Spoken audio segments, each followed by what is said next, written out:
Messi or Ronaldo? Oh my god. This question's gonna get me killed. No, that's totally fine. Messi or Ronaldo? Both.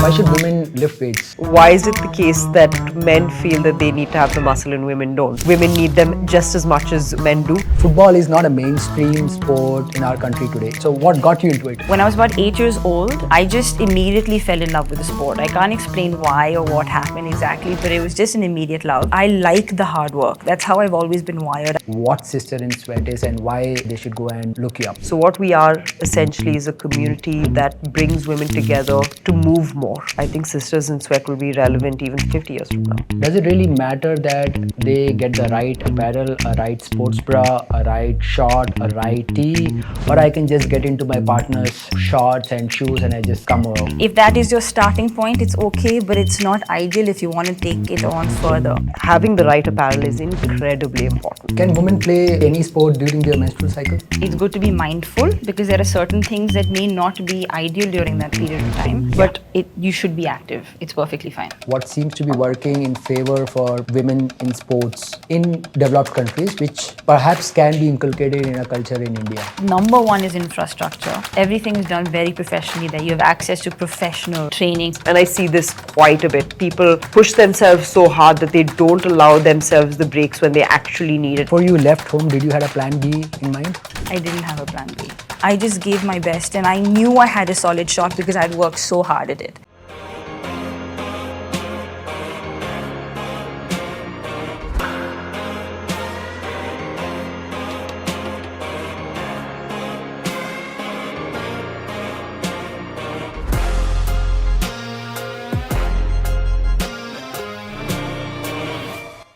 Hi, welcome back to another new episode of the podcast. Today's episode, I have two women who are redefining and reimagining women in sports, why they should play sports and how they should play sports. I have Tanvi Hans and I have Swetha Subbaiah, both co-founders of Sister in Sweat, an amazing community of women who play sports based out of Bangalore, Mumbai, and some other parts of the country. We talk more about them and hopefully you get toolkits on why you should go and play sports. Swetha, Tanvi, welcome to the podcast. Why don't we just get started with a quick intro of each of you? Well, first of all, thank you for having us. It's a great pleasure. I'll let Tanvi lead with her introduction and then. Hi, first of all, again, thank you for having us. So I'm essentially a footballer and my journey started in Delhi. I'm a Delhi girl. I started playing football probably when I was 8 years old. Again, started with the boys because at that time there were not enough girls that play. I think a problem that still exists to some extent today. But anyways, I fell in love with the sport at that young age and decided to take up the sport further, whatever that may be, at whatever level that may be. I got lucky in that I got an opportunity to give trials in England a few years ago, and I worked very hard towards it. And I played for a couple of well-known clubs in England. This was 2013 to 16. And the intention was because the football structure in England, of course, is so much more elaborate than it is over here, especially for women.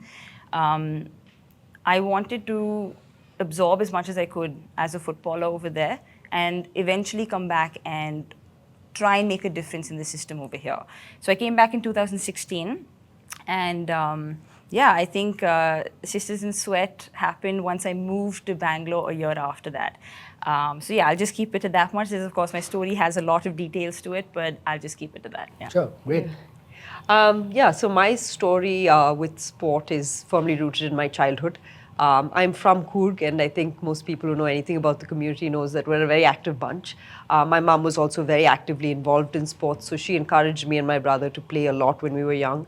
In fact, most summer holidays, we were thrown into one or the other academy to learn a sport. And through school, hockey was my main sport. I played for the under-16 Karnataka state team. But of course, come the 10th grade board exams, I decided to drop sport in that professional way and continue to engage with it more recreationally. After my 12th grade here in Bangalore, I went to Canada to pursue an undergraduate degree in economics. Not because, that's what I wanted to do. I was always very clear that I was passionate about sport, but back then there was no opportunity to engage with it in a professional way if you weren't playing for a team. So anyways, came back from university after the undergraduate degree, worked with Ernst & Young for a couple of years, enjoyed the job, again, not passionate about it, and was still desperately looking for something in sport when I chanced upon an entrepreneur who was setting up a premium health club in Bangalore. So I joined his team to help set up the health club space, and I learned all the nitty-gritties of setting up a health club. And once the club was actually set up, I decided I want to become a personal trainer myself. So I went off to the UK to get certified, came back and started my journey with personal training. A few years into becoming a personal trainer, Nike was hosting a camp where they invited a bunch of instructors to promote their Nike Training Club app. And I was one of the instructors that got chosen by the brand to become a brand ambassador of sorts. And of course, that elevated my stance as a personal trainer. And as they say, the rest is history in some ways as far as that part of my journey is concerned. I know it's great. I mean, look, I think I was telling you offline, the idea of having this conversation with both of you is, I think collectively, between both of you, you have a lot of experience where I, with this format, would want to touch upon 3 narratives: why women should play sports, what are the current challenges, and how can we fix it? And when I say how can we fix it, essentially based on your experience, what are the attempts you have made, what are the attempts you have seen others making, and what more can be done in fixing that theme, right? But I want to get started. While you were talking about your backgrounds, a common theme which I made sense, you had an outlier childhood in terms of choosing your career graph and the progression towards it, right? So, Tanvi, how does a 10-year-old, 12-year-old girl get fancied by football, where football is not a mainstream sport in our country today, even today, right?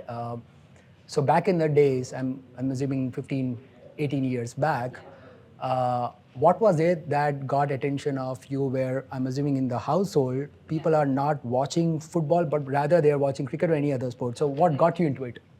So, so I studied in Delhi, in Vasant Valley School, and I saw the boys. So I was always naturally very athletic. So I played any sport that came, along. And our school luckily offered a lot of sports. When I was about 8 years old, I saw the boys in my class play football for the first time. And I just immediately fell in love with the sport. I can't explain why or what happened exactly, but it was just an immediate love. And because there were not enough girls playing, I started playing with the boys. And you're right in saying that especially as a household, we weren't consuming football on TV, especially not Indian football, not even international football. But I just fell in love with the sport and I wanted to play it at whatever level possible. There wasn't a very clear pathway back then as to where I could go, how far I could take it. So I just started playing in school with the boys, and I was very fortunate because our school then formed a girls' team, which became the first school to have a girls' football team. And because we were the first school to have a girls' football team, we practically comprised the Delhi state team. And so that's when I sort of played for Delhi for the first time at the national level. Represented, I think, under 14 category. And we represented the Delhi state team at the national level. This was in Tamil Nadu. I'm talking about 2003, 2004, long back. And that's when I was aware or became aware of the fact that there are other states also that are playing, because we got thrashed. We got absolutely thrashed. That means the other teams are at some level, they are practicing regularly. And so I think my scope in my head sort of grew. And then I didn't sort of limit myself after that. I was like, I don't know where I can go. I want to play for the state. I want to push it further. I want to see if I can play for the country.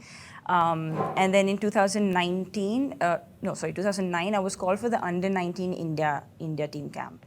And so I hold a British citizenship. I'm Indian in every sense, born here, brought up here. My parents are Indian. But my mom has a foreign citizenship. So as minors, my parents chose for my brother and myself to have that, just the multiple benefits with it. So I have British citizenship, and even though I did well through the camp, and I feel like I would have gotten selected, Unfortunately, towards the end of the camp, they told me because of your citizenship, you can't go on to play for India. So at that point, I wasn't discouraged. It actually made me think beyond India. It made me think, okay, how can I sort of go abroad and sort of try my hand at that? And that's when I gave trials in England. I did my master's there for 1 year, played for the university team, loved it, and then figured that I want to come back to London, and I gave trials then. And fortunately, 2 out of the 3 clubs I gave trials for liked me. And then I went on to play for Tottenham for 2 years, and then Fulham Ladies for 1 year. And like I said, for me, I wanted to go there for the experience, coming from India where there is a lack of opportunity, and I wanted to bring that experience back and sort of make a difference in any way that I could. And I didn't have any concept of how I would do that, but in 2016, my gut just told me, okay, we're good, let's go back now and let's see what we can do. But that's literally how it happened. In 2016, then Swetha and I crossed paths through Nike. The area where I want to double click, and I'll ask Swetha to double click, is essentially as you're growing up, your ability. So there are largely 3 types of household, at least what we see in India. One is an household where there's an active participation, and sport and fitness is a common language, which I assume would have been a fabricateur household. Yes. Another household where it's mostly dominated by cricket, but you can't call it a sporting household, right? It's a spectator sport. It's not a participatory family. But the kid just wants to go out and play. And the third, which is a very outlier, which in your case is relevant, where you allow yourself to get exposed to multiple disciplines and then perhaps choose what your path is. It could be football, it could be badminton, it could be any such sport, which is very hard to pursue because that's not a common language what people around you are talking. Right. And that's also not a dominating per se sport around us, right? So, I will say, in the process of telling this journey, I should give credit to my parents. Yeah, I wanted you to, so that's why I was trying to build a segue for that. Yes, so no, definitely. So my dad has been a tennis player, so he's in Punjab. At a certain age category, he played for the state team in tennis. So he has that bug, he has that sportsman bug. So when he saw that passion in me for football, it was easy for him to sort of relate to it. And then I was really lucky he encouraged me. I think I owe my father a lot for, because there was a point when I obviously sat down with him and I was like, Dad, I want to go to England, I want to try. And there's no guarantee I'll make it, but I want to try. Like, I really want to give this a shot. And his support was super, super helpful, of course. Yeah, so the senior champ finally gets a plug. Yeah. Shweta, how different was your childhood? What was the fabric around when you were growing up, and what got you into staying healthy and perhaps choose sport as an anchor? Yeah, for me, like you had mentioned, I very much come from that first household, which is a very active household. And, beyond that, growing up, every holiday, whether it was Christmas, summer, whatever, my parents pretty much took us to Coog and dropped us off there. And we had 12 cousins, and all we did was play all day, all night, right? So that became such an important part of my identity as well, just to play sport. I think, growing up, and also, my mom played basketball for the state of Karnataka as well. So, having that person in your household to look up to and sort of follow. And I'll come to how, this relates to Sisters in Sweat and the changes that it's causing, is because I had her so actively involved in my life, encouraging me, and also to sort of look up to her, because she would go out every day and play. That had a huge impact in my life. And even today, by the way. Even today, she'll continue to play. She's well into her 70s now, so yeah, good on her. But yeah, that was sort of like my worldview. So you grow up thinking sport is just part of what you do. And of course, I enjoyed it. I have cousins who don't enjoy it as much, but they're still quite active. And I think that was very key for me growing up. And of course, once you tend to be pretty good at a sport, which I was, I guess, in hockey when I was growing up, you enjoy it a little bit more. And then I took up a bunch of racket sports, which again came quite naturally to me. So I think the fact that there was a skill also there that I could sort of enjoy made sport something that was going to be a very integral part of my life. And then, like I had mentioned, because of, the bigger India story at the time, especially where academics always was far more important than sport was, I took that route because at that point, fairly young, I looked around me and I didn't see where sport could take me if I wasn't playing professionally. And at that point, I wasn't playing professionally, which is why I just sort of went about life without really thinking through what made me sort of really wake up and smile, right? But after the 2 years in Canada, I mean, at Ernst & Young, which was not bad at all, because after work, I'd still go out and play sport. But the job per se wasn't making me jump out of bed. And I think I'm quite passionate like that. I need something to really get me out of bed in that sense. And when the opportunity to set up a health club and just be associated with fitness, wellness, sport in any way came up, I just jumped at it without really having a plan. And I think that's a privilege, in Tanvi's position, to decide to go to the UK and play sport, or just have that encouragement in my story to say, okay, you know what, I don't like my corporate job, there's this opportunity, it could lead to nothing, but I'm going to try it, is a huge privilege that most women, most people in this country, and globally, I would say, don't get to enjoy. Yeah. No, I think, the reason why I wanted to go back and kind of double click on those anchors, the protagonists, which are parents. Yeah. Because we often, and it's not about not giving them the credit, because often I'm seen in my experience of now having spoken to a bunch of people on the podcast, the common theme which comes out is that there was this protagonist at home. Absolutely. Which was very organic for them. Rarely I have seen, and there could be scenarios, but rarely I've seen that the parents are against the idea. Right. And you have to somehow be, that communist idea to go out and Correct. say, I will play. Because, Right. I mean, that would work when you have that independence. But early on, it has to be the parent who is either maybe, kicking you inside the pool. Correct. I was talking to Nisha Millet, right? Yeah, throw it into the pool, Or, Rohan Bapana saying that, go, play in the court. There has to be the parent. That's very important. And like you said, I mean, beyond privilege, I think it's also a choice what someone has to make, right? It's a trade-off, right? So, and I want to go back and try to unpack if there's a template there. Because for a parent, back in the 80s, early 90s, the typical checklist is that, is my daughter in particular going to get a good education? Does she look good so that she can be, again, a check mark, she can get married off? Yeah. She can get a decent job and my job is done. These are 3 or 4 checklists, right? For a parent to think, again, outlier from there and to say that, okay, my daughter says, I want to go and play football. All right, I can't think of anyone, forget even women, men, thinking about playing professional football. Yeah. And it costs money. Yeah. Right? What are the templates, and in your case also, to think that, should I stand by my 18-year-old, 24-year-old daughter to say that she wants to pursue a career in health? Yeah. Or she wants to still go back and play sport when she has a well-paying job? Yeah. There is a mindset which a parent has got, which is financial, which is the mental side. So what was the template which allowed your respective parents, I know it's more apt to ask the parents, but I'm sure you would have taken some cues by now, which allowed them to make you pursue what you want? So, I've asked my dad this because when I tell people about the journey I've chosen, it is offbeat. It's not something that is common. So I have sat down and I've asked him that, how come you were supportive? Because it's not common to have a Punjabi girl go and try, from India, go and try their hand in football in England, right?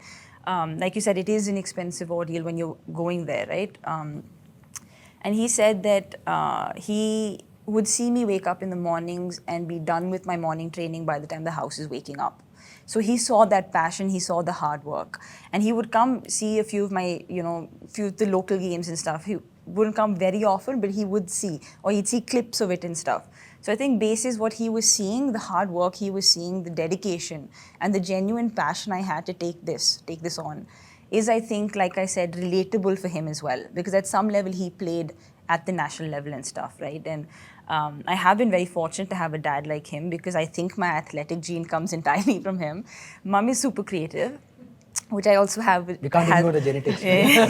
Exactly. So, but yeah, I definitely get my athletic interest from him. And then on top of that, my brother also was very naturally athletic. So he being a year and a half older than me, not too far apart from me, I was very competitive thanks to him, you know. And so I think I completely agree with you, and I've done a little bit of study on this as well. The most successful athletes, any sport, they definitely have one person supporting them in their home. It could be even, it doesn't have to be a parent, but it could even be a wife, a husband. And yeah, I mean, if a lot of the times it is the parent because it starts young. Yeah. And then along the way, you get lucky with a good coach as well. Yeah, so I mean, so the underlying takeaway is we should have more of Tanvi's dad in the country. Yes. Then therefore we could possibly have Yeah. more Tanvis. How was it different in your parents? Was it the Kurgi wealth, or was it a different thought to say that No, we I can mean, figure it out? I mean, I humbly say that there was privilege there for sure. You know, like it didn't matter whether I was going out and earning a lot of money. My parents were happy to see me happy, and also say it was an additional privilege to be a girl in the family because my brother, on the other hand, was chased down the academic route because I think the mindset at the time, you know, across all families and some even today, of course, is that the man is the bread earner. And eventually, you know, Swetha will get married to somebody who will take care of her. So there wasn't too much pressure on Swetha to sort of like earn a living. And my parents are very open-minded people. It's not that they come from some conservative household and they had to get me married. But I think somewhere in the back of their minds were, okay, we don't have to worry too much about what her career path looks like, but they were definitely more concerned about what my brother's career path looked like. So I say it was a bit of a privilege, not just financially, but also being a girl and they're feeling like they don't have to worry too much in that sense.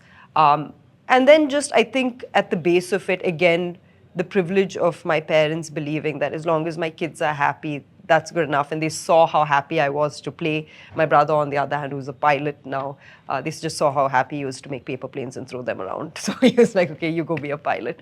So supportive, very supportive in that sense. And it is a privilege.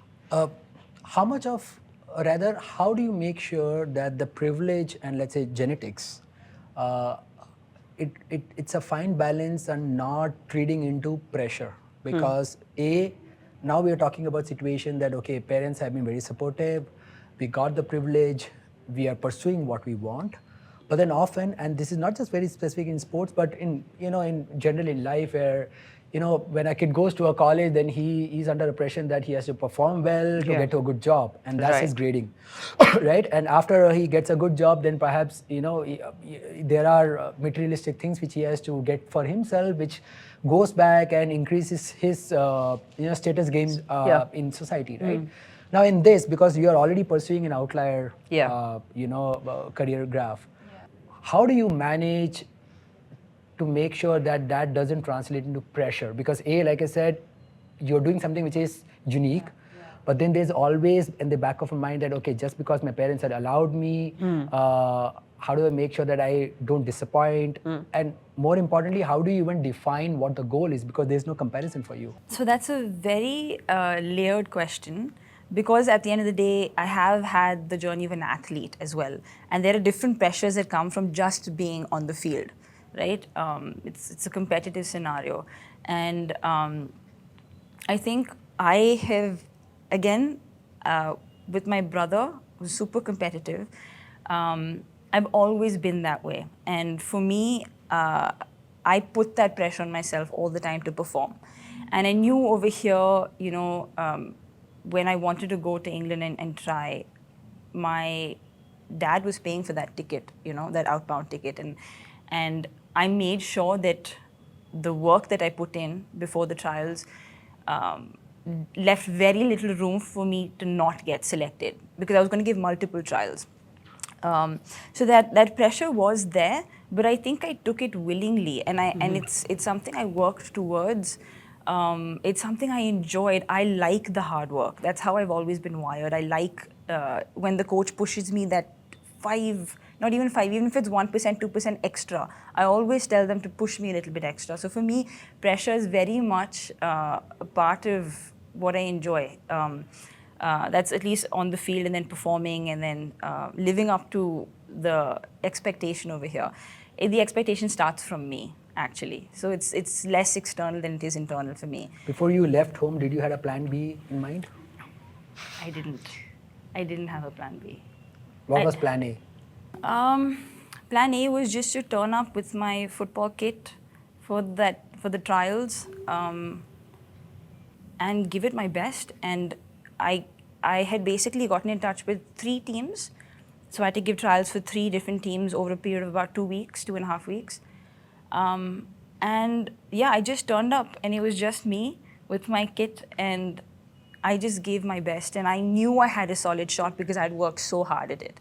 And fortunately, 2 of them did like me. So there was no plan B, and good I didn't have a plan B, yeah. Swetha, when, I mean, you went to Canada, you said, Yes. right? So of course, that's again a costly affair. Yes. If the parent, is sponsoring. Yes. You come back, you get yourself a Yeah. well-paying job. Yes. And then one morning you decide that that's not exciting, right? Mm-hmm. When you were pursuing, and you had a seeded idea that you want to pursue fitness, health as a career option, right? Did you set yourself a certain goal that this is where I would say I'm succeeding, or this is where I would put my foot down and say it's not working for me? So when you chose that I want to go back, talk to my boss, Yeah. tell this is going to be my last day, Yeah. Tell my parent that Yeah. 4 years of money what you sponsored is not going to be translating into something really great. Yeah. Did you had a plan B for yourself? So no, I didn't have a plan B, and the truth is, I feel like when I decided I was going to switch careers, I didn't have an end goal. I decided, I'm going to try my hand at this, and I'm just going to push. I mean, in my mind, I'm just programmed in a way that, I don't think of failure at all. I'm going to make it happen. I'm going to make it work. And I find like up until then in my very limited journey in life, I noticed that whenever there was a roadblock, I somehow managed to push through. And starting off with university, when I went to Canada, I dropped math actually, and I went into an economics undergrad program which was very math heavy. And I really sort of just slogged my ass off and made sure that I finished on top of the class. So that gave me great confidence. I mean, whatever it was at that moment, that, if I set my mind to it, I'll do it. And when I went into the fitness space, I didn't really, have a goal or plan. I thought, okay, let me just see where this goes. But I knew somewhere at the back of my mind, because of the way I'm programmed, I'm going to push this to the maximum. I'm going to do something with it. But the early days of my journey, I did not have a plan. But things started sort of coming to fruition, or the plan started forming as I went. The minute I got certified in the UK, that's when I decided, okay, I'm going to try and be one of the best instructors in the country. And there wasn't too much pressure, only because the whole personal training space at the time was very, very nascent. If you had one certification, you were ahead of the game. So that motivation to just go out and get more certified and get more, more training was very much self-motivated, because I wanted to be better, and yeah, that's where it came from. And then, of course, the money just sort of came in as the industry grew. And I saw that sea change from year 1, 2, where barely anybody was personal training, to like now it's the buzzword. So it just sort of very organically happened. So if I want to summarize this portion, what you guys said, right? And I want you to tell me why is it okay. So it's okay that your parents sponsor, allow you to pursue your dreams, you go abroad, but don't spend your remaining career in the professional sphere abroad, but you come back to country. It's okay.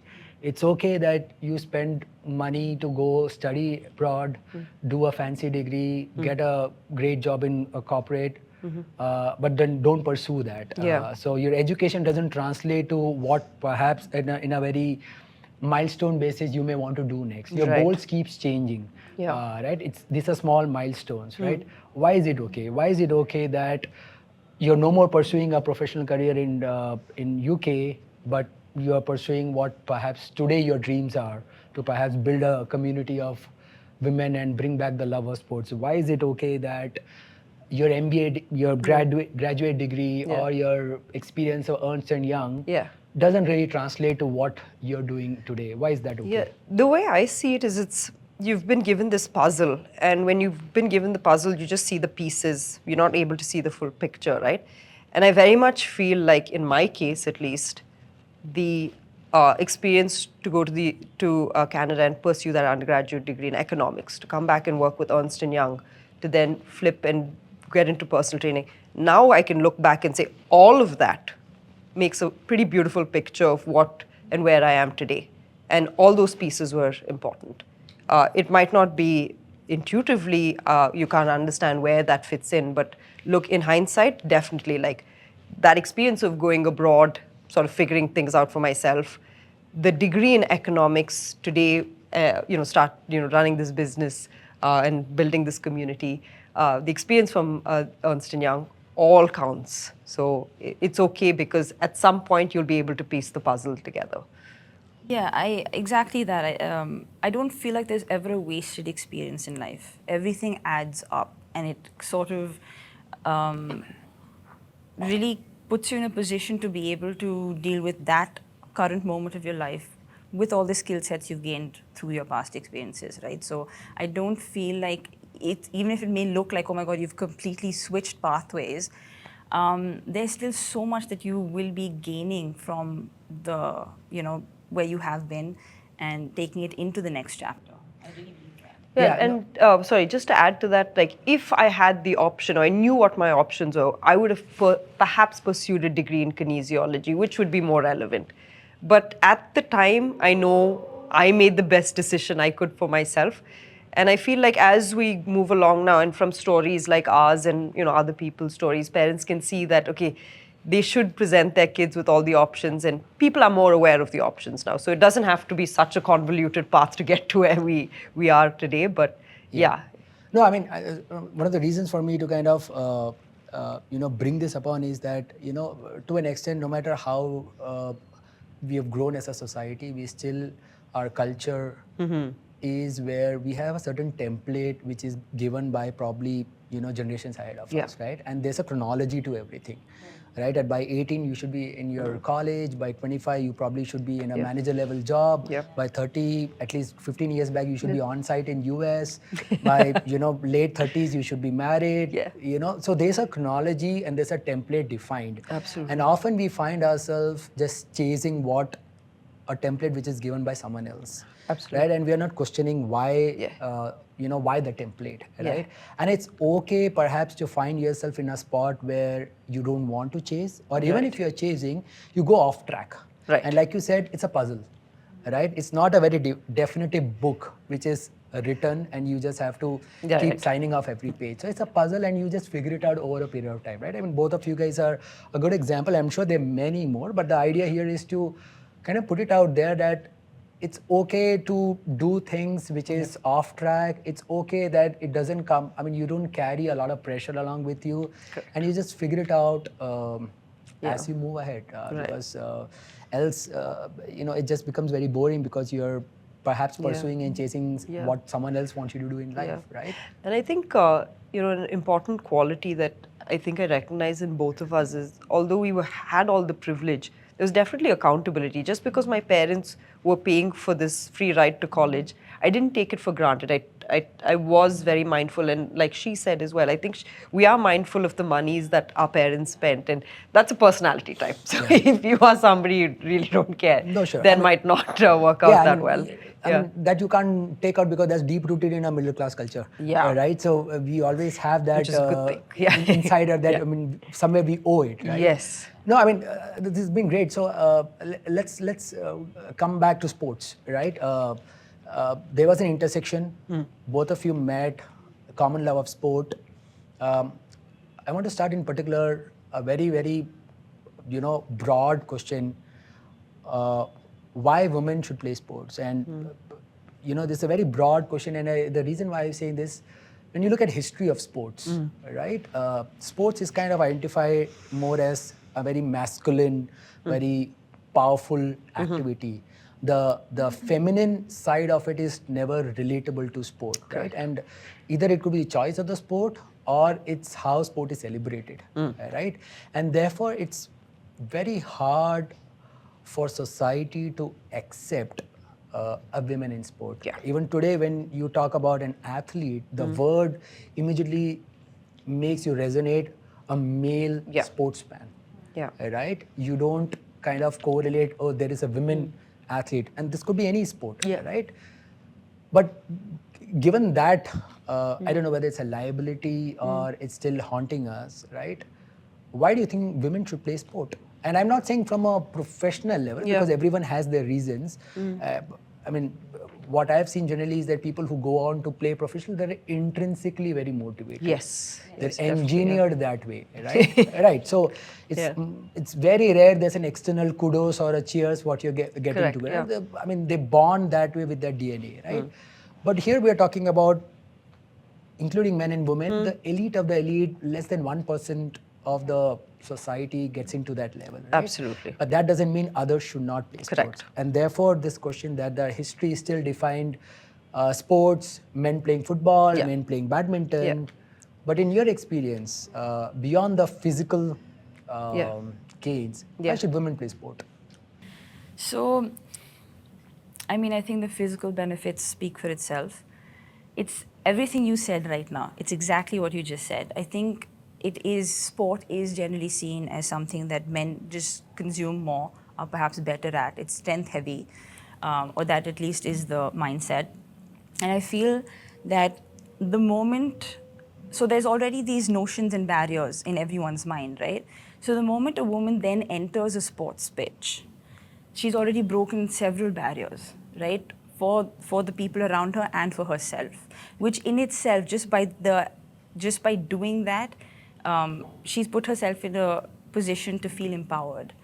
So I would say that is the most powerful tool that sport has to give, especially to a woman. So for me, it would be that. And then that is the source for so much, for self-confidence, for conflict resolution, for self-image, for happiness. And it really starts from that, yeah. Swetha, you've been training people, you've been coaching people. Right. What is the most common outcome you have seen in people you've coached, particularly in women, the gains what they have beyond obviously the physical benefits? Right. What do they gain after 6 months, 8 months, which Yeah. I don't know whether it can be measured, because Yeah. you can measure your strength, Yeah. you can measure Yeah. your Yeah. endurance. Yeah. But what is the gain they get where they say, this has been a real good journey for me? Yeah, no, I definitely feel that the physical and the mental and the emotional are so connected. The minute she conquers a deadlift of a certain kilogram, there is this confidence in her. And I've had women come back to me numerous times talking about the benefits other than, I'm feeling physically strong. Like, I was so much more confident in this particular setting. And this is a good point to talk about what Sisters in Sweat, and I know we'll come to that. But I think most of the women don't talk about the fact that they got fit through Sisters in Sweat. They talk about all the other things that Sisters in Sweat has enabled or encouraged in their lives, which is off-field. And so for me, when you talk about what is the importance for women in sport, the benefits are far beyond the physical, and not just the mental benefits of releasing endorphins.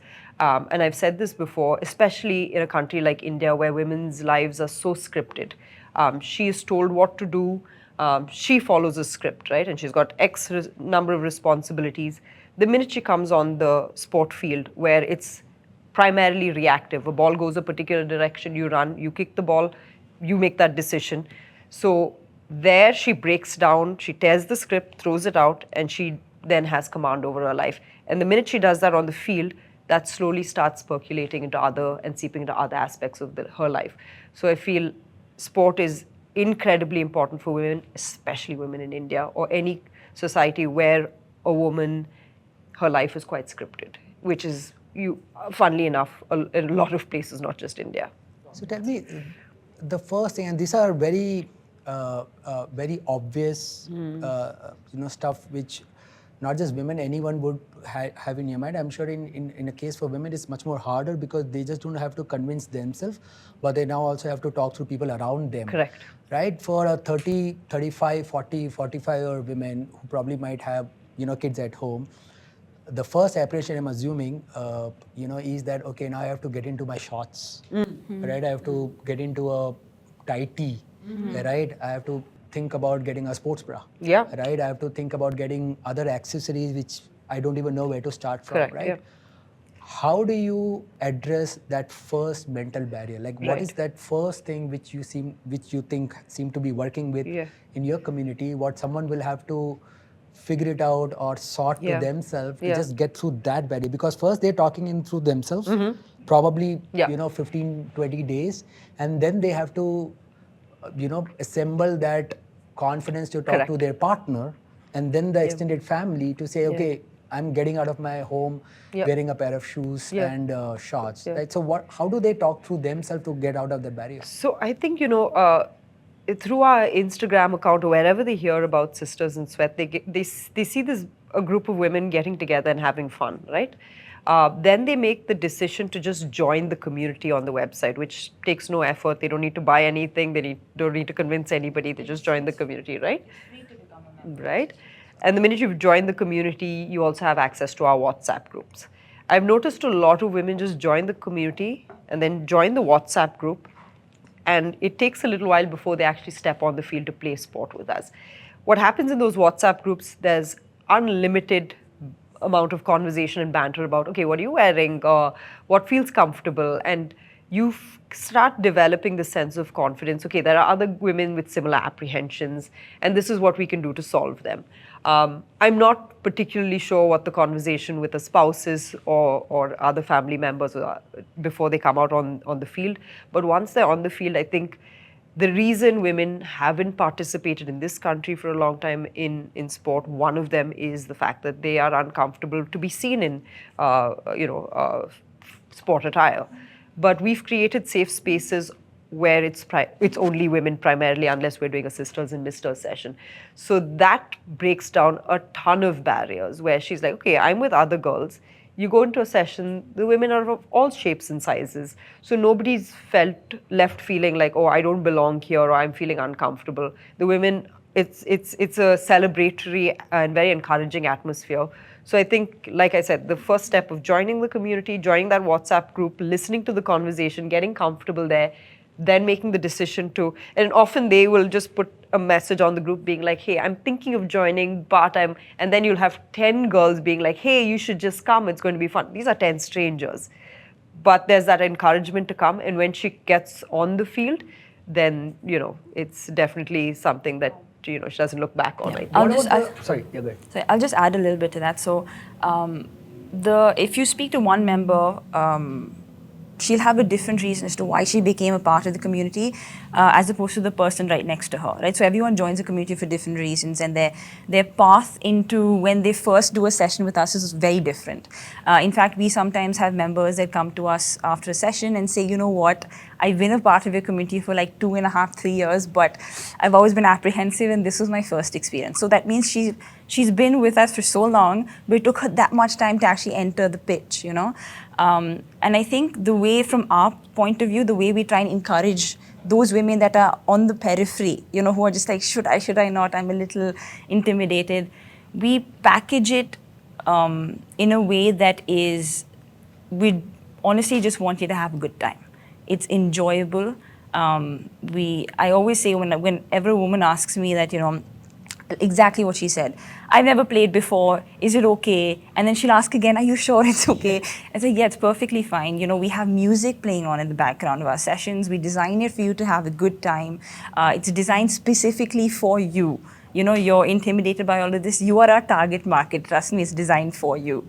And then once you come for that one experience, whatever it may be, any sport, any event of ours, they keep coming. They just need to come that one time. But tell me one thing.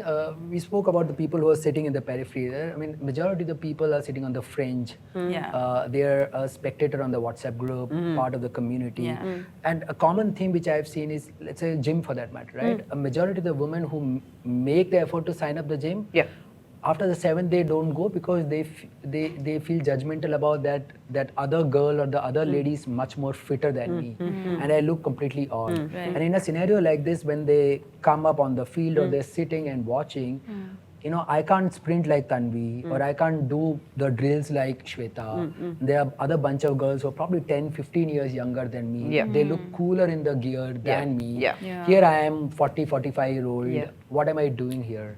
How do you break that barrier? Because that's another barrier to experience that, okay, I somehow mustered the courage to sign up. Yeah. Yeah. I drove myself to the field. Yeah.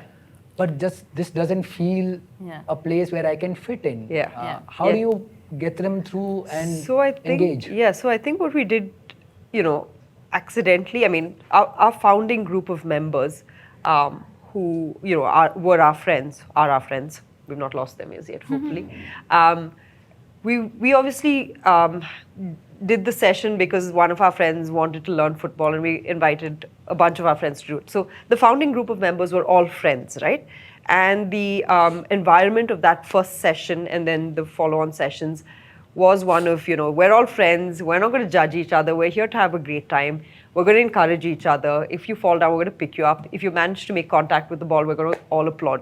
That personality which our founding members brought to the pitch is the personality of the community today. Yeah. I couldn't put my finger on how we managed to sort of spread that personality across, now 6,500 members and God knows how many sessions. But that essentially has been the magic sauce, I think, the founding group of members, which we owe so much to, because they created the personality. And I think, if we may take some credit here, Tanvi and me as coaches, I think, of course, Tanvi is this giant figure in, women's football in the country. I'm one of the few female personal trainers. I think we have always been very approachable, and we don't take things too seriously. I'm not looking for these girls to be the next, ace footballer, neither is she. We just want everyone to come and have a good time. So even when we bring on board our coaches, we make it very clear to them, you guys are coaches, you're here to teach, but none of these girls, or most of these girls, are not looking to, become the next Serena Williams or whatever, right? So the atmosphere has always been one of, just relax, have a good time, take from it what you want, and we'll always be here to applaud and encourage you. So if we go back to the very first session that we did in 2017 that gave birth to Sisters in Sweat, we designed it very mindfully. Even back then, that very first session, it was a 90-minute session. We intentionally wanted music playing in the background because, again, these were slightly older women who were going to play football after many years or perhaps first time in life. And we just wanted them to enjoy, not feel intimidated by the fact that it's football, it's a contact sport, doesn't matter. We're here, we're all friends, we're going to have a good time. And that template worked like a charm that day. And we maintain that template till today in all of our formats. And, there is a vibe about our sessions. And when we choose our coaches as well, and we try and choose women, we try and choose female coaches, it's not always the case, but whenever we choose our coaches as well, it is so important to us that they may be perfect and amazing and impressive on paper as coaches, but they need to have a certain personality. There needs to be a desire to connect with the women, because at our sessions, it's not a coach-student relationship, right? It's not. At the end of the day, the coaches may go out afterwards, after the session, for breakfast with the ladies. It almost becomes like a friendly relationship, right? And all those things adds to the elimination of the intimidation that they felt, right? I mean, that was perfect rhyme over there.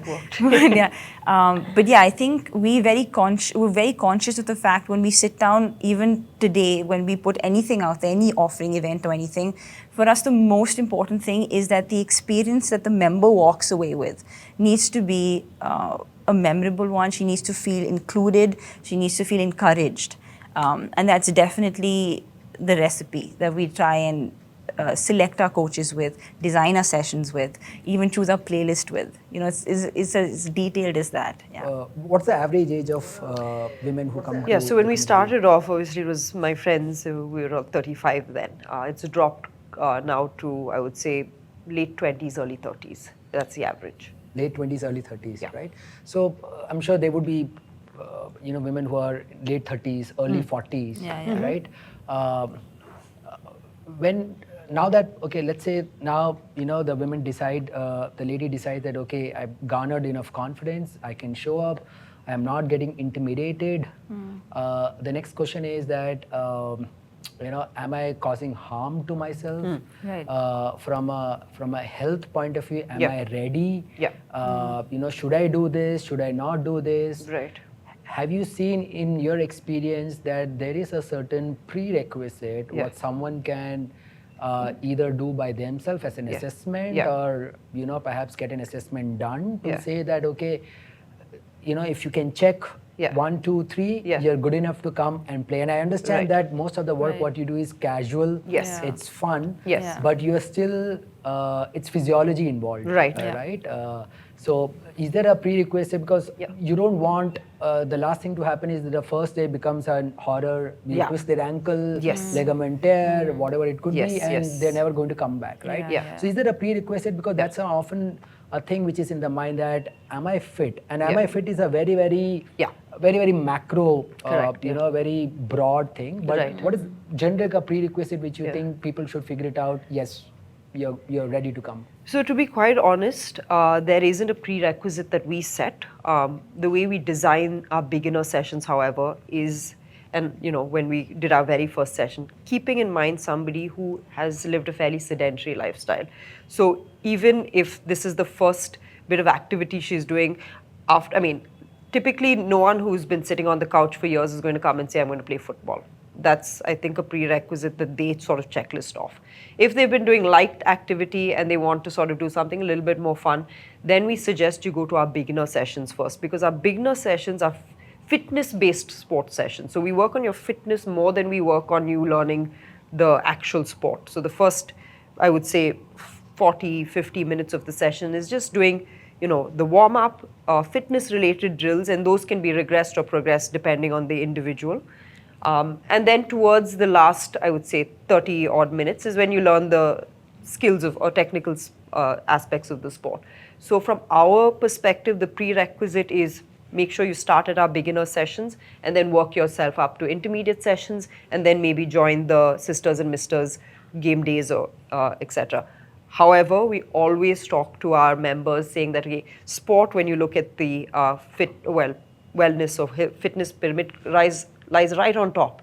You need to have your basics intact before you can be good here, or even to minimize the risk of injury here. So we don't have gyms, nor are we associated with any right now, but it would be really good if most people have, a strength training program that they do anyways, and this is something that they add on.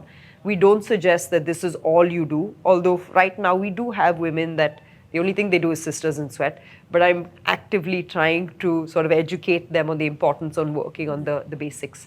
And then, as far as our beginner sessions are concerned, I think they're fairly safe for anyone who's had light activity in their life. You've been an athlete, you're a coach. I want you to address this agnostic to football. I know football is your first love, but let's say a woman who has been watching cricket, badminton, because family is watching, and there is an excitement that, okay, yes, I want to play a sport. But she's confused Right. what sport that could be, right? Right. Should it be football? Should it be badminton? Should it be running? Yeah. Should it be bunch of cyclists who I see in my apartment?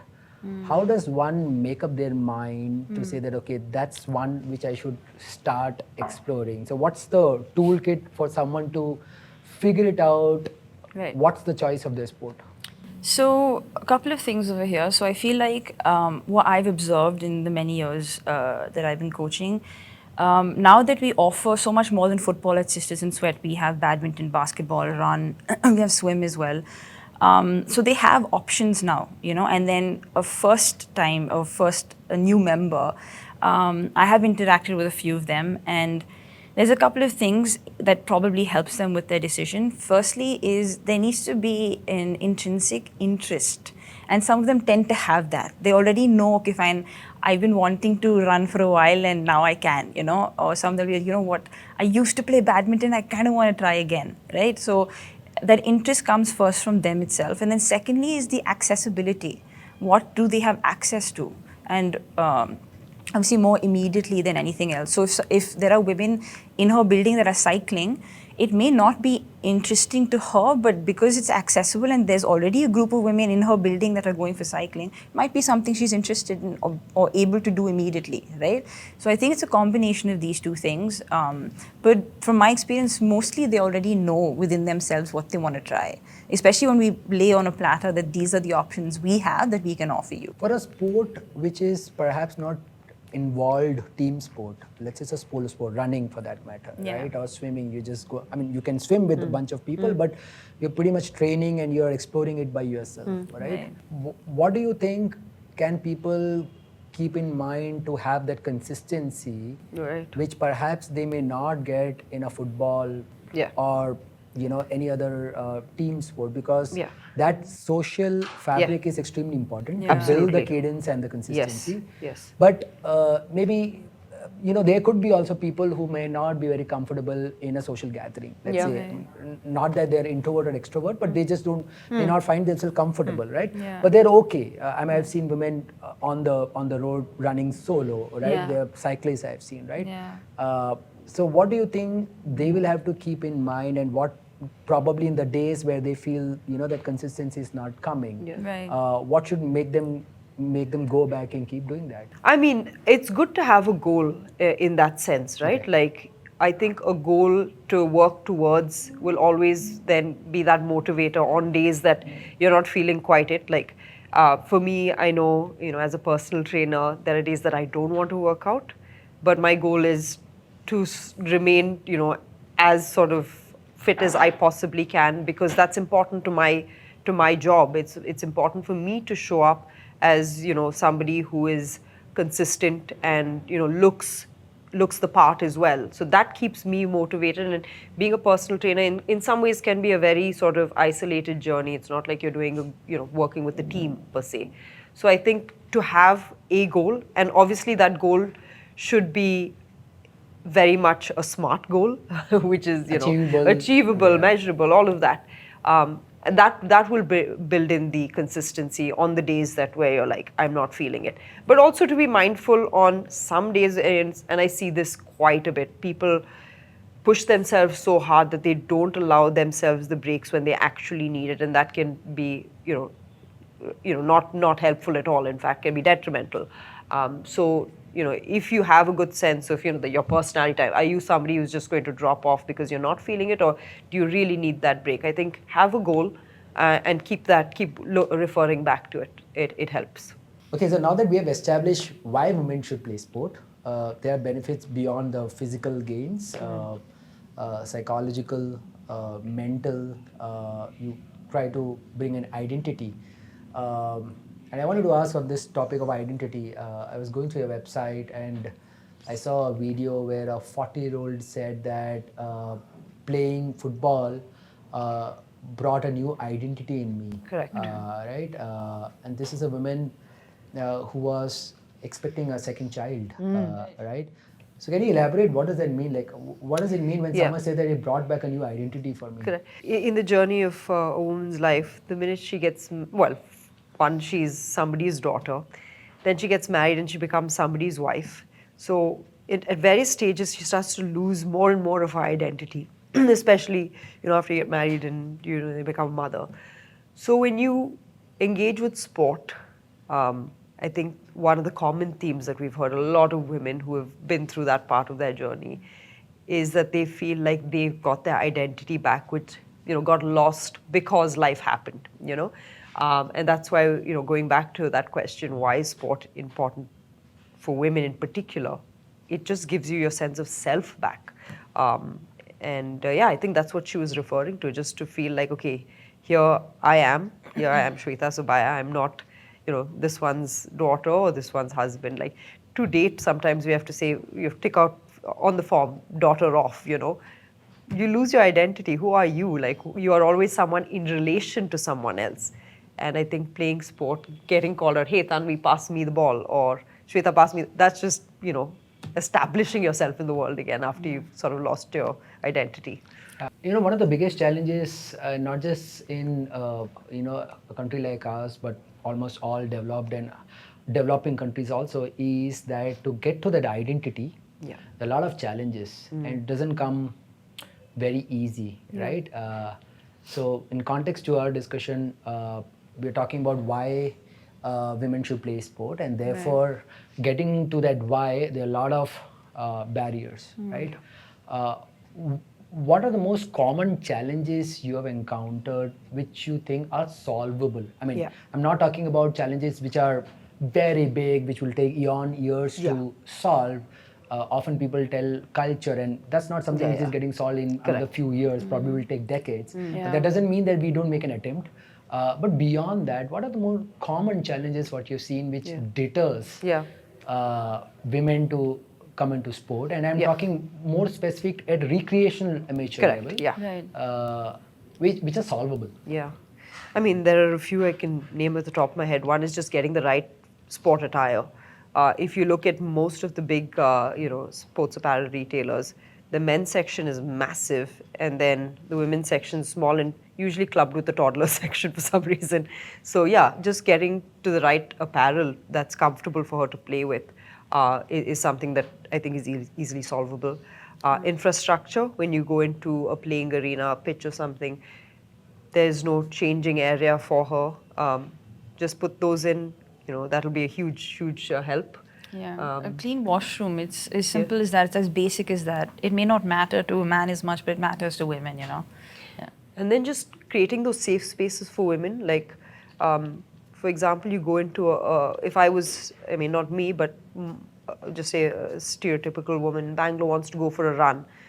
She decides, okay, I'm going to go to Coven Park for a run. Now she's got to think about, okay, what should I wear because who's watching me, right? So she's not feeling safe in her environment. Am I going to sort of be heckled, So how can we create a more safe, how can we create safer spaces for women? If she wants to go out for a run in the evening, for example, the road is not well lit, she's going to be apprehensive about going out. Can we put out more lights so it's brighter so she can be aware of her surroundings and feel safer to go out for that run? So things like that I think will go a long way. Do you think not having enough women coaches, and this is spread across different sport, right, does play in the mind of women that, I mean, will I get a women football coach, or will I get a women badminton coach, or a running coach, or a swim coach? Because swimming is another sport where it's touch sport, right? You're under the water, so not everyone will be very comfortable when women in particular, when a male coach is close proximity to them, right? Does that play a role? Definitely, I think, I think, it does. So, I mean, if you look at all the elite teams, female teams, you'll see male coaches, a lot of male coaches, even for the women's teams, right? And of course, at the recreational level, one of the things that we're very conscious of is we want to try and get female coaches because there is, first of all, a relatability. There is a comfort. That if there's something personal going on or something that they may not be comfortable talking to a man about, they can tell the coach, if they're on the menstrual cycle, stuff like that, it's just easier to talk about to a woman, right? Because she'll understand. She'll immediately have that experience, right? So definitely, I think that's why we try and get female coaches within our system as well. But that's one of the main challenges we have, by the way.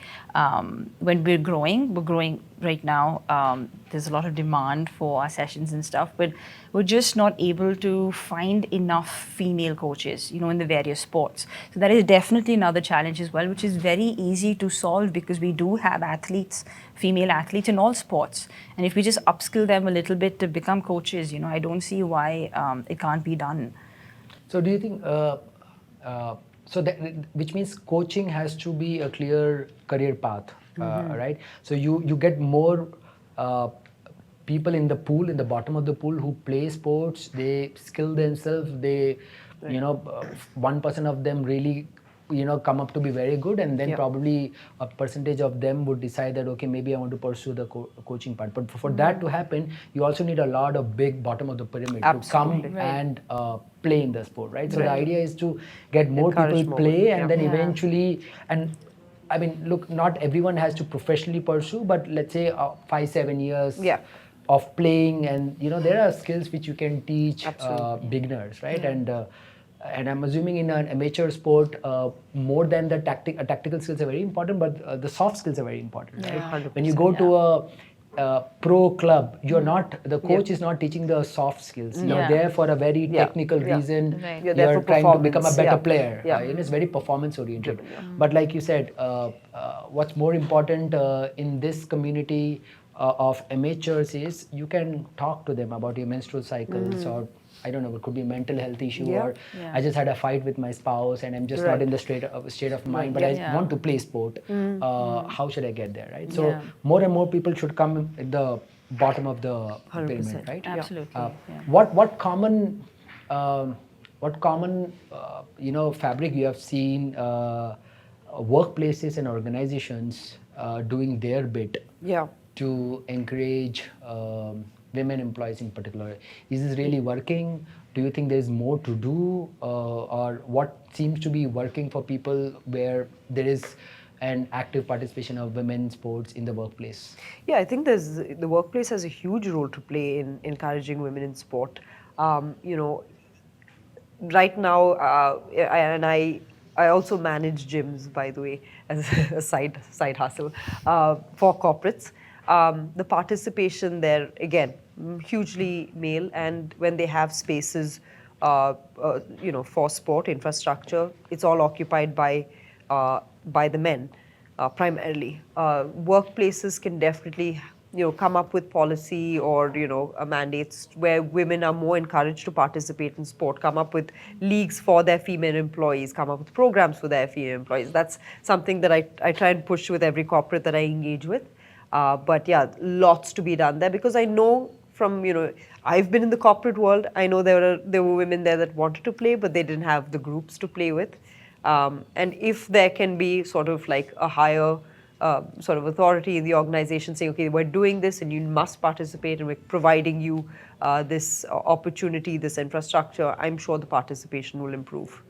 So we were talking about encouragement which comes from brands, from family, but there is also an encouragement which comes, which is acknowledgement that what I'm doing are people cheering for me. So I was looking at data that the ICC Cricket World Cup, which happened, the men Cricket World Cup, the viewership was 1.2 billion, right? And the women Cricket World Cup, the viewership is 130 million, right? And this is worldwide, I'm saying, right? Stark difference, huge, right? What can be done to solve that issue, right? And I'm saying this for a lot of men, particularly we were talking about elite athletes, they pursue it as a career path, right?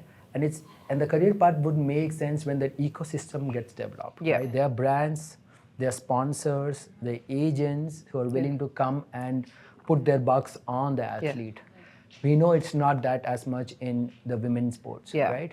And therefore, either broadcasters are not showing women's sports in particular, or people are willing to watch, right? So what can be done to have more people come and watch and be a spectator to women's sports in particular? So, I mean, I think we're doing this at a very micro level where, we are not just encouraging women to come out and play sport, but also to support sport by watching, women play at the elite level, right? And the way that has happened for us is not that we force them to go and watch a women's game. Because they're engaging with the sport physically themselves, there is more of an association and a relatability to the sport. And then she feels encouraged to want to go watch and support women who are playing at a higher level.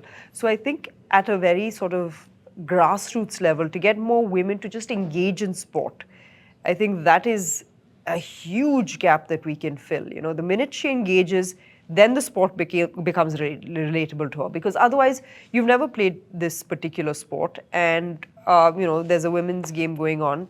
You're not going to feel like you want to watch it because you don't even understand the sport. play the sport. And yes, it is true that the men's game is more viewed because of multiple reasons, including the fact that it is simply more entertaining. Men have been playing for a longer time. The skill, there is a fairly sizable gap in the skill level. So from that sense, it's more entertaining. It's going to garner more viewership. But now with our community, what we've noticed is because these women are playing, they feel somehow, motivated to want to encourage more women to play sport at the higher level as well. So can we get more women to just engage in sport, and they then become sort of torchbearers to increase viewership even for the women's game? Tanvi, you played international, right? You played in UK. What is the cultural difference you have seen? What seems to be working in favor for women in sports and beyond football in developed countries, which perhaps can be inculcated in a culture in India? So speaking specifically about my experience there, it's a couple of things. It's number one is infrastructure. Okay, there's just everything is done very professionally there. You have access to professional training, to professional setups, right? And there is like a sports facility or a gym or some sort of infrastructure around wellness and fitness, like around every corner. So the accessibility is huge.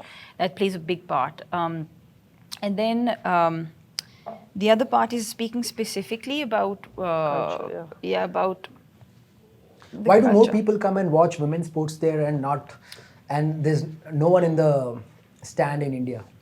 So you know what? When I played, and we're talking about a decade ago, when I played over there, even at that time in England, it was just up and coming.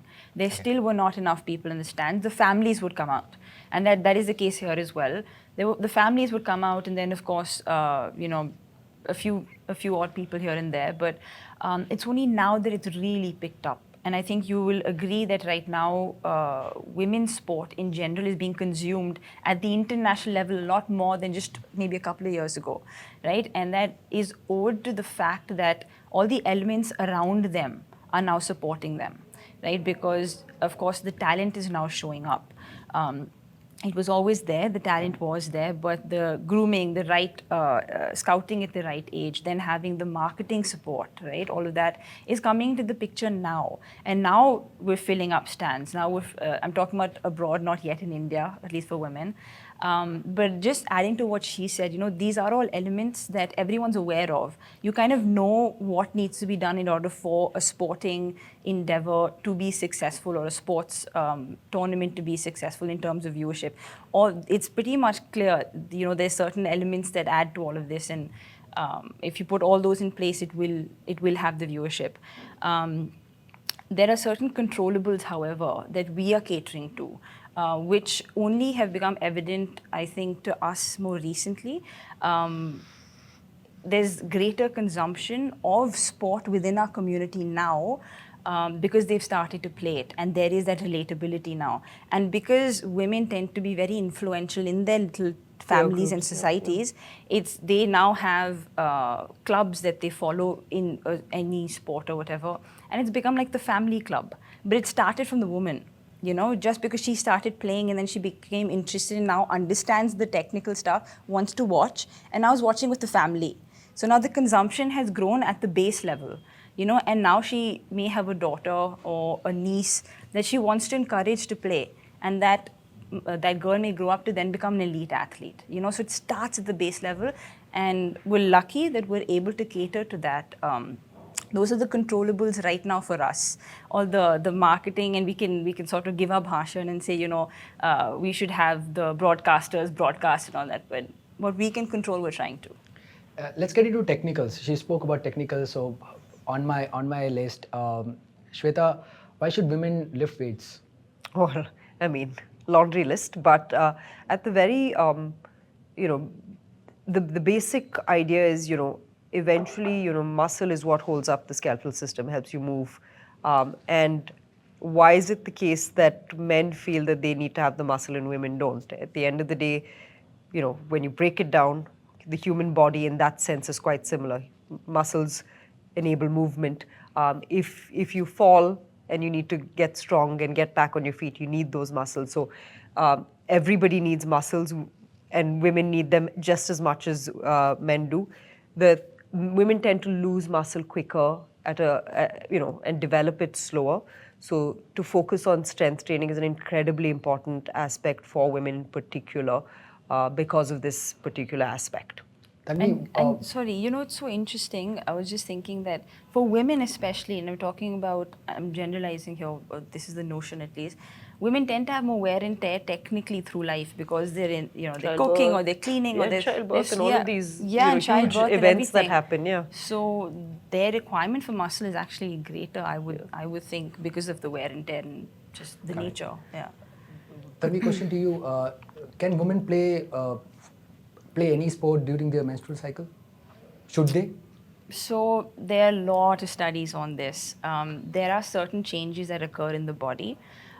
You can absolutely play, but it's good to be mindful because there are certain things that may not be ideal during that period of time. I think for someone like me, there are days where I don't have a choice. I have to step in to play a match. I have to step in. It doesn't matter if it's my first day, second day. But if you have the option of doing certain exercises, certain drills, it's good to have that education. But you should be active. It's perfectly fine. Swetha, when women lift weights, they look muscular. They bulk up. Is it a good thing or a bad thing? Says who, first of all? I am just reading Google. Well, Is it a good thing or the bad Google thing? University has not educated you well on this then. Of course not. No. When women lift weights, she doesn't bulk up simply because... Whether she lifts a lot of weight. I lift a lot of weights. I was about to say she doesn't. Hopefully, I'm not. What kind of weights are you lifting where Well, you're not bulking up? hopefully heavier than you. It is. So just very biologically, we don't have as much testosterone in our body, which is what creates the mass. So when women lift weights, we don't tend to bulk up. Actually, we tend to get, layman's terms, more toned. So there should be no fear of lifting weight. The only thing it's going to do is make you stronger more than anything. And the more muscle composition you have in your body, it's inversely proportionate to your fat. So more muscle, less fat, makes you look tighter, makes you look leaner. The question of bulk, honestly, I believe to a large extent is a mental one. I've lifted weights and now suddenly I'm looking like this. It's not true. Right. So for women on the fringe who are thinking about just getting out and playing sport, does it really matter that they get the right apparel, a right sports bra, a right short, a right tee, or I can just get into my partner's shorts and shoes and I just come over? What's recommended? So, it's interesting, even for elite athletes at some point, I'm talking about female elite athletes, we all went through phases where we literally wore hand-me-downs of the men's kits, so we've all gone through that. So if that is your starting point, it's okay, but it's not ideal if you want to take it on further, right? Because your body is built slightly differently than a men's, and it'll be good if you have attire that caters to it, right? I would say it's downright unsafe actually to be wearing the wrong apparel, especially like when you look at your sports bra, that kind of impact and movement is not good. Look at your shoes. If you're wearing running shoes to play basketball, you'll roll your ankle real quick. So having the right apparel is incredibly important. Yeah, it definitely even at the elevates recreational experience. level. You feel more secure as well. Okay, yeah. So now I'm lifting weights, I'm exercising. Does that mean I can just go and put anything into my body as a food, or should I be mindful of it? No, absolutely not. You can't go put anything in your body because it's sort of like you're working with a machine now. You have to put in the right fuel. Like I can have a Ferrari of a car, but if I'm going to put some, low-grade fuel into it, it's not going to perform efficiently. It might even break the car down. So that, I would say, is the analogy of where food plays a part in the overall mechanics of your body. Right. How does someone define what is good for me to put into my body before I play a sport, and what is good for me to come back and regenerate or re-nourish myself after I play a sport? So I'm not a nutritionist, so I'm gonna steer away from answering this specifically. I think you might be in a better position. Yeah, to no, I answer. think there's enough literature out there to guide you on what is the right type of food for the right type of activity. It's also Does it vary depending on the sport you play? It can do, yeah. Not particularly the sport, but more the intensity of the sport and the duration of the sport. Like, for example, a power lifter will need to eat differently from somebody who's playing an endurance sport like football. So it's very specific to the nature of the activity. And of course, there is that room for individuality. Some people just might not be able to digest something as well, so then you choose an alternative. But yeah, it is good to be educated on, especially when you're playing elite sport, to be educated, and at the recreational level, just to know what's good to eat before and after, so you're not throwing up on the field. This is also a good moment to tell everyone that just because you get advice from a friend or someone who may know a little bit more than you, that's not the Bible.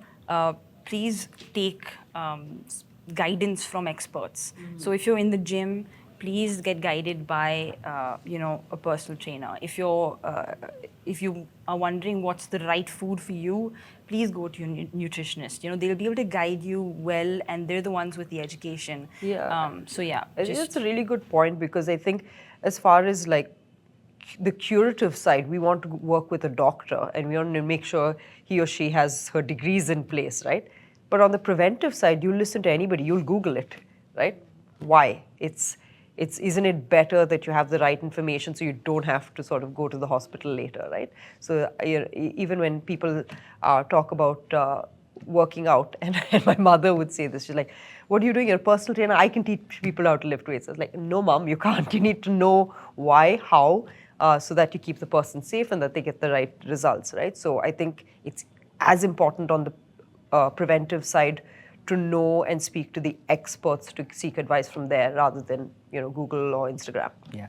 By the way, just for the record, it was not my curiosity. It was what Google asked. I went to Google to ask, what are the common questions people ask, and that's what it gave it to me. So I wanted to hear it from the expert. Yeah. Have you had any experiences when a mother and child came to play sport, and what was the gain out of that? Yes, we've had a few instances where the mother and daughter have come for basketball sessions, football sessions. Yeah. They'll come for tournaments and be on opposite teams. Yeah. And it's good fun. Is that a happy family? Yeah. It's an especially happy family. But it becomes a family affair. The husband will come, the brother will come and support. And it's really nice. I think we already stated the fact that the support of family is it really encourages and enables all of this as well. So yeah, it's a great bonding experience. I mean, when I play a sport with my mom, I definitely feel much closer to her, even if she's on the opposite side, Correct. And so I think it's a great way for mother and daughter to bond. For sure. Also, I think the personality of a person that comes out on a sports field in that competitive scenario, right? It's different. You're obviously not going to engage, like I can imagine her engagement with her mom over dinner would be so different than on like a sports field. And then you see a different version of that person, which you wouldn't otherwise get to. And that explains why they might feel closer, So far we've spoken about sisters in sweats. The word has come out, but I'm not sure if people really know what sister in sweat is. So this is a time, people listening and watching, I want you to tell in a very simple way what Sister in Sweat is and why they should go and look you up. Yeah, so the textbook definition of Sisters in Sweat is a community for women by women stitched together by sport and wellness. So what we are essentially is a community that brings women together to move more.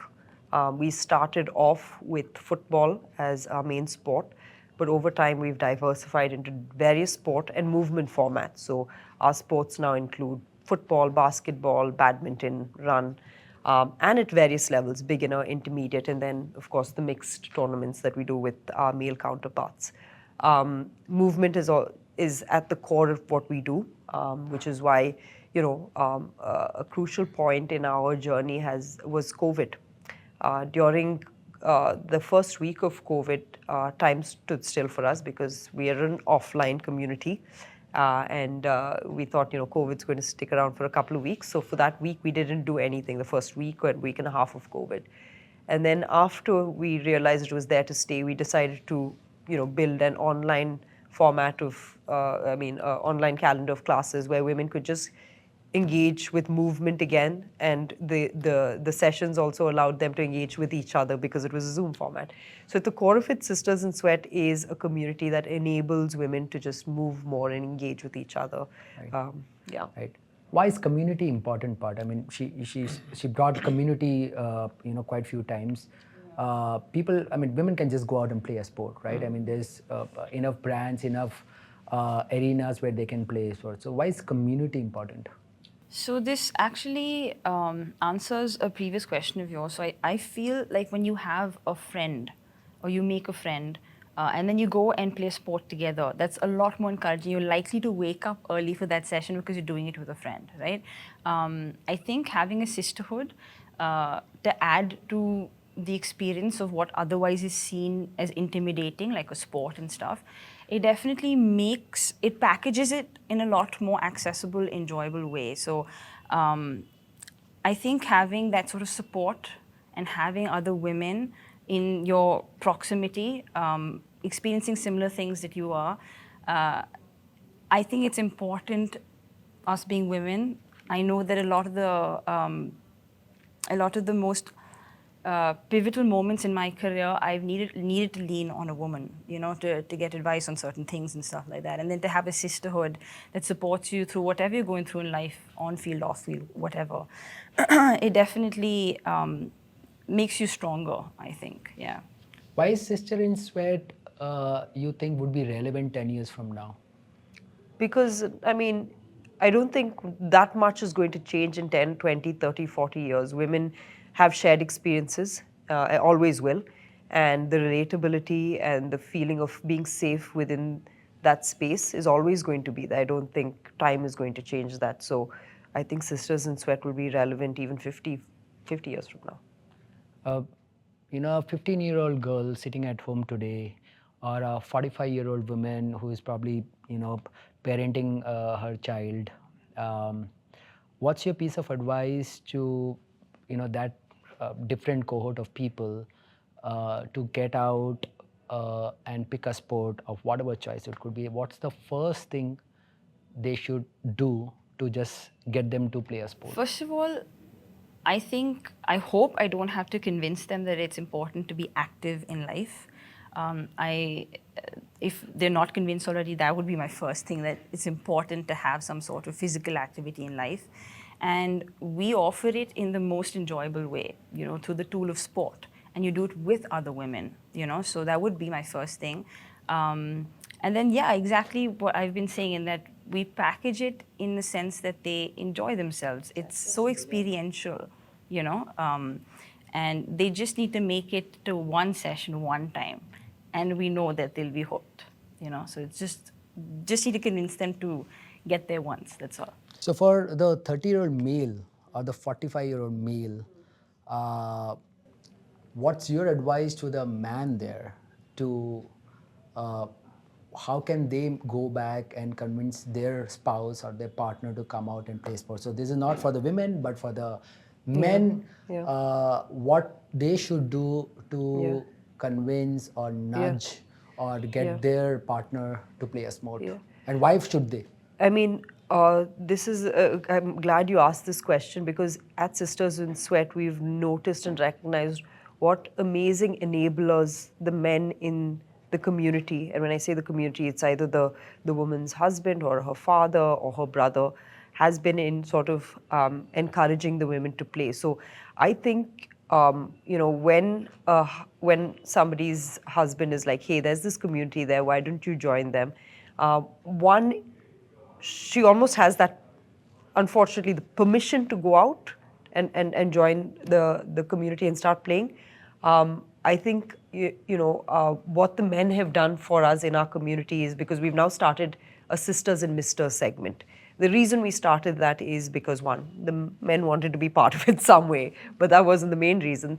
We noticed that, the men were the ones who then started bringing their partners. They wanted to be part of the community, but they also wanted their, female counterparts, whether that was their brother, their sister or their wife, to come play. And when he came with his wife or with his sister, he also started encouraging her, and he was sort of mindful of the fact that he is perhaps larger, quicker, faster, stronger than her.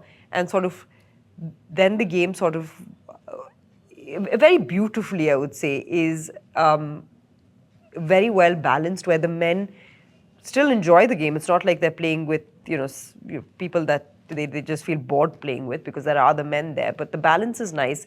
And I feel like the men there very much take on the role of, let's make sure that the girls also have a good time, that they're encouraged to push themselves a little bit more. So I feel it's important for these men, and we've seen it through Sisters and Sweat, what a crucial and pivotal role they play in enabling the women in their life to, start moving. Something that these men very naturally do at these Sisters and Mr. sessions is they may take the girl aside and say, this thing, and they'll be technical about it. They'll be like, this is an area you can improve on. Try receiving with the right foot. Try doing this, and that's so helpful for the woman. So they're very encouraging. And to know that you have that help on the field, that support on the field, has been really, really great to see. Great. Swetha and Tanvi, it's just been an absolute pleasure talking to both of you, unpacking various other sides of yours as an athlete, as a coach, as a teacher, as a mentor, as a friend, and much more. Yeah. And it's very encouraging to see that you've touched 6,000 plus women, and I would imagine just not 6,000 women, but perhaps 2 or 3 times more humans, which has got impacted, because when a woman gets healthier, when the woman gets fitter, she's making an entire family healthy and fitter. Absolutely. Right? So there's so much more to it. Before we wrap up, quick thing. One of my wish lists is that there are very good chances 2036 Olympics might happen in India. Okay. We are 12 years from now. A 5-year-old girl, I don't think she might be watching or listening, but her dad or her mom or a 12-year, 14-year girl who might be watching and listening, I want you both, 101, look at the camera, give a piece of advice why they should start playing sports today. Okay. Wow, okay. This one? Okay. The power of sport is transformative. It helps you reach heights that, I don't think anything else in your life will enable you to do so. It's extremely rewarding. It's good for you physically. It's incredibly good for you mentally and emotionally as well. There is really no downside to sport, which is why I strongly advise you as a parent to encourage your child. And if you are a young child watching this, go out there, chase your dreams. We didn't have a plan when we set out, but look where we are and look who we're talking to. So I think sky's the limit, so go out there and chase your dreams. Yeah, I would just say that, we're at a point now, we've been fortunate, Swetha and myself, to be at a point now to create impact. And it's because of the unique journeys we've had that we owe to the support we've had from our parents and the people along the way. So that is, a non-negotiable in most success stories. So I would just suggest that support your family. You never know how far they'll be able to take it and the impact they're able to create on the lives of others. Great. So thank you, both of you. So I thought I usually don't do this, but I thought it would be fun. Quick 2 questions, pick one. Messi or Ronaldo? Oh my God. This question's going to get me killed. So, okay, it should be quick. I know. The truth is, I have a very diplomatic and an honest answer that's totally to this. fine. Messi or Ronaldo? Both. As an athlete, Come on. I want the best of both for myself. That's Okay. just the truth. All right. Yeah. Indian football in Olympics or Indian football in World Cup? World Cup. Huh? Yeah. All right. Swetha, home workout, gym workout? Gym workout. Nike or Adidas? Nike. All right, great. So, Come on. great conversation with Swetha and Tanvi. I hope if you are watching and listening this far, you got some cues, you got some toolkits to go out and explore your other side. Get your shoes, get into their favorite gear, jersey, whatever you want to explore, and get out and play sport. Very important. If you think this is useful to you, or if you think it can be useful to your friends or family, maybe share it with, not just women, but perhaps men, parent, child, so that they can just get motivated and go out and explore and play a sport. I hope this was useful listening and watching this far. Thank you very much. See you next time in another episode exploring, unpacking the other side of other high-performing individuals. Thank you. See you.